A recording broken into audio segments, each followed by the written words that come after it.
આસીનો પ્રકરણ મારા સાત સનમંદી ચેતિયો એ આસીનો છે થામાં આપ વાલો ઘર વિસરી હવે જાગી ભૂલો કામ સાથજી તમને રામત જોયાનો છે ખ્યાલ જેનું મૂલ નહીં તેને બાંધ્યા એ આસીનો છે હવાલ તમે માગી રામત વિનોદની તેને બિલસ્યા તમારા મનના બાટવાલાજીને વિસરી જે કયા મૂલ વચન ગૂથી જાલી દોરી વિના આપ બાંધો માય અંગ વિના તમે તરફડો કાંઈ એ રામતના રંગ આપ બંધાના આપ શું એને કોયડે અંધેરા ચડ્યું અમલ જાને ઝેરનું ફરે તે માએ ફેરા અમલ ચડ્યું કેમ જાણીએ કોઈ આઠડે કોઈ પડે કોઈ માએ જાગી કરી માએ ગ્રહ પગથી ચડે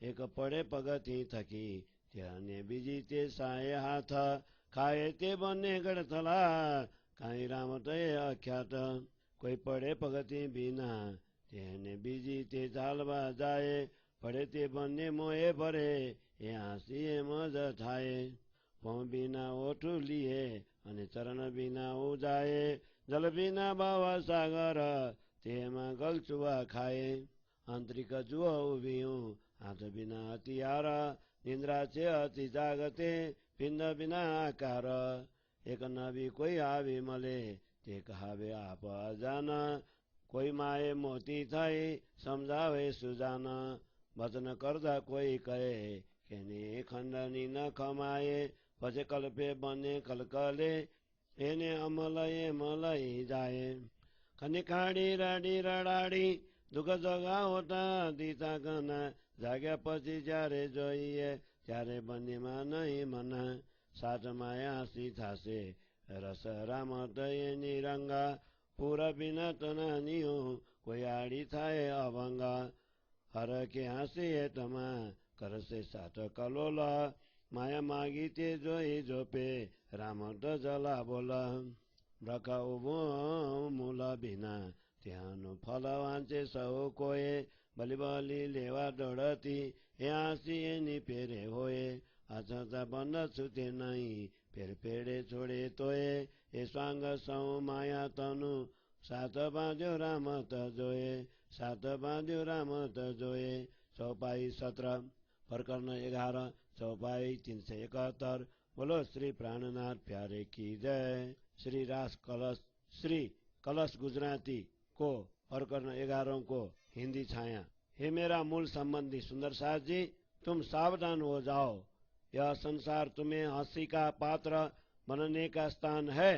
तुम अपने आप को धामधनी को तथा अपने घर अखंड प्रेम धाम को भूल गए हो। तारतम ज्ञान के द्वारा जागृत होने पर भी इस प्रकार क्यों भूल रहे हो। हे सुंदर सास जी, तुम्हें मायावी खेल देखने की इच्छा है, किंतु जिस माया का कोई जड़ मूल ही नहीं है उसने तुम्हें बांध लिया है। यह तो एक हास्यास्पद स्थिति है। तुम सब ने प्रेम धाम में आनंद विनोद का खेल मांगा था। उसी खेल में तुम्हारा मन मग्न होकर विलास करने लगा। प्रेम धाम में श्री राजा जी के साथ किए गए प्रेम संवाद तथा मूल वचन को तुम भूल गए हो। बिना रस्सी या अस्तित्वहीन माया का जाल बुनकर तुमने उसी से अपने अंगों को बांध लिया है, अर्थात अपने आप को बंदी बना रखा है। तुम्हारा मूल अंग तो प्रेम धाम में है, तथापि यहाँ अब बिना अंग के तड़प रहे हो। वस्तुतः मायावी रामत का रंग प्रभाव ही इस प्रकार का है।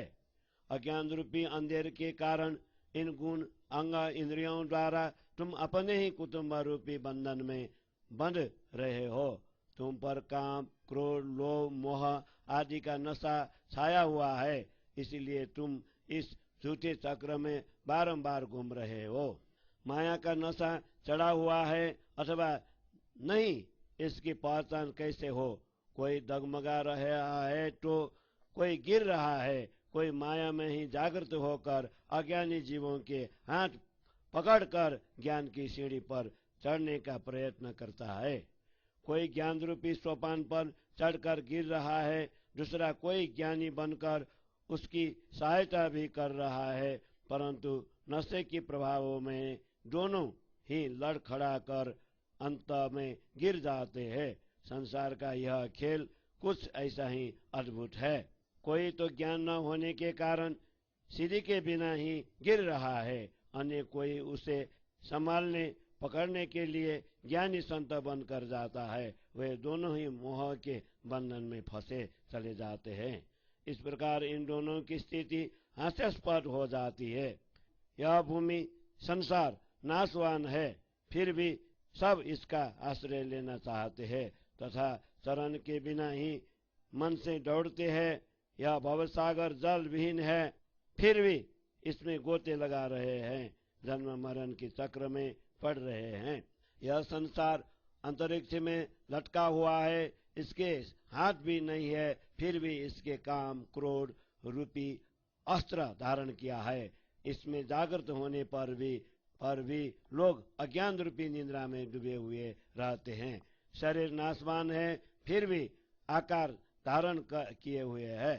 यदि किसी उपदेशक को कोई नया व्यक्ति मिल जाता है तो वह उपदेशक के समक्ष स्वयं को अज्ञानी मानता है।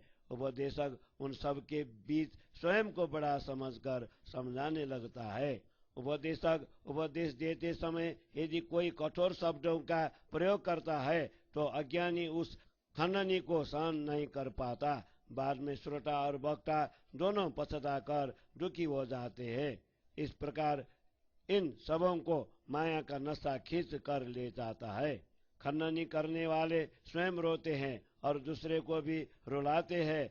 दूसरों को जागृत करते समय अनेक प्रकार के दुख देते हैं, परंतु जागृत होने के बाद में ज्ञात होता है कि श्रोता तथा वक्ता दोनों में से किसी का दोष नहीं है। इस प्रकार सुंदर साथ के बीच संसार के ऐसे खेल में मग्न होने का कारण हास्य भंगी, क्योंकि इस मायावी खेल रामट का रंग ही कुछ इस प्रकार का है कि लोग मोह सागर के जलहीन प्रवाह में बहते रहते हैं। कोई बिरला ही ऐसा होगा जो स्वयं स्थिर रहकर माया के प्रवाह में टिका हो। जागृत होने के बाद परम धाम में सुंदर साथ प्रसन्नता पूर्वक एक दूसरे पर हंसेंगे तथा प्रेम पूर्वक मनोरंजन कर आनंदित होंगे। मांगा हुआ माया का खेल हमने भली भांति देखा। वस्तुतः यह खेल चकाचौंध कर देने वाला है। यह संसार रूपी वृक्ष मूल बिना ही खड़ा है। सब लोग इसके सुख रूपी फल प्राप्त करना चाहते हैं। उसे प्राप्त करने के लिए बारंबार दौड़ते हैं, फिर लड़खड़ा कर गिर जाते हैं। इस प्रकार यहाँ हांसी होती है। इस असत्य माया के झूठे बंधन नहीं छूटते हैं। यद्यपि विभिन्न प्रकार से ज्ञान वैराग्य द्वारा छोड़ने का प्रयत्न करते हैं, यह सब तमाशा माया का ही है। ब्रह्मात्माएं इस मायावी तमाशे को देखकर उसमें बंध गई। ब्रह्मात्माएं इस मायावी तमाशे को देखकर उसमें बंध गई। इस असत्य माया को झूठे बंधन नहीं छूटते हैं। यद्यपि विभिन्न प्रकार से ज्ञान वैराग्य द्वारा छोड़ने का प्रयत्न करते हैं, यह सब तमाशा माया का ही है। ब्रह्मात्माएं इस मायावी तमाशे को देखकर उसमें बंध गई। ब्रह्मात्माएं इस मायावी तमाशे को देखकर उसमें बंध गई। चौपाई 17 प्रकरण 11 चौपाई 371।